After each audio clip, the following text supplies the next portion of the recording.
Ton téléphone a été conçu pour te rendre dépendant et voici comment. Il faut comprendre que les ingénieurs et les personnes qui travaillent dans la création des téléphones, des applications, sont des personnes qui sont expertes en neurosciences. Regarde les couleurs des notifications. Regarde comment les notifications fonctionnent. Les pics de dopamine répétés. Le scroll infini. Tout est fait pour que tu ne puisses pas te déconnecter de ce petit poison que tu as entre les doigts. Un poison que toi et moi, nous avons accepté parce que nous l'avons acheté.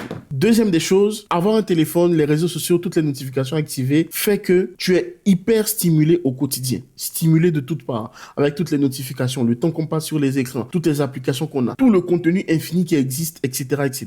Mais ce n'est pas un problème, il existe des solutions à ça. Première des choses, le mode avion lorsque tu es en train de travailler sur des choses importantes et ton téléphone dans une autre pièce. Si quelqu'un a besoin de te joindre, s'il y a une urgence, la personne pourra te joindre. Ne t'inquiète pas par rapport à ça. Deuxième des choses, il y a un réglage sur mon iPhone, c'est un raccourci. Lorsque je clique 3 fois dessus, l'écran passe en mode gris, en noir et blanc. Donc il est moins attractif pour moi et j'ai de moins en moins envie de l'utiliser. Il y a des applications qui existent pour te limiter ton temps d'écran mieux que celles qui sont disponibles sur l'iPhone ou sur Android, qui vont vraiment bloquer tes notifications. Je pense qu'il y a une application particulière qui s'appelle Opal, qui une fois que ton temps d'écran arrive à la fin, toutes tes applications sont bloquées jusqu'au lendemain. Même si tu éteins le téléphone, tu le rallumes, les applications seront bloquées. Donc ça, c'est le mode hardcore. Un autre élément que je te recommande, c'est de couper toutes les notifications. Moi, je n'ai que les notifications de messages quand ma femme m'écrit et les appels. Et le reste, je suis conscient lorsque je vais sur les réseaux sociaux, ça va être à ma pause du midi, ça va être le soir lorsque je rentre, 10-20 minutes avant de m'occuper des enfants, et basta, on passe à autre chose. Et le dernier truc que tu peux faire, c'est de remplacer ça par une tablette Kindle et de commencer à lire des livres pour te libérer un peu plus des écrans et te focaliser sur des choses beaucoup plus importantes. Tous les contenus que tu vois sur les réseaux sociaux ne sont pas tous utiles pour toi et ne vont pas disparaître. Mais par contre, ta vie, les jours passent et tu as des choses à accomplir qui sont bien plus importantes que le temps que tu passes sur les réseaux sociaux